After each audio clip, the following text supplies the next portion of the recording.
আসসালামু আলাইকুম। আমরা এখন মাঠফার্মের কাজ করা দেখছি, আর এখানে কাজ চলছে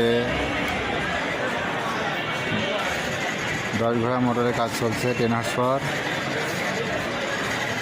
মাসুদ ইলেকট্রনিক্সে অনেক সুন্দর কাজ করে এখানে, এই জন্য আমরাও নিয়ে আসছি। এখানে একটা মাঠফার্ম এখানে খুলছে, মাঠফার্ম একটা দেখা যাক কী হয়। আমাদের এই মাঠফার্মের কী সমস্যা, কয়েল জ্বলে গেছে নাকি ক্যাপাসিটার নষ্ট হয়েছে, এটা দেখার জন্য খোলা হচ্ছে। সেই হিসাবে এই আমাদের ভাই অনেক ভালো একজন মিস্ত্রি।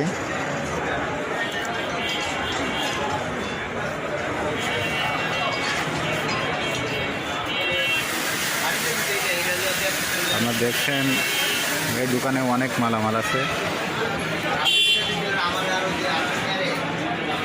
অনেক বিশ্বাস্ত একজন মিস্ত্রি ভাই।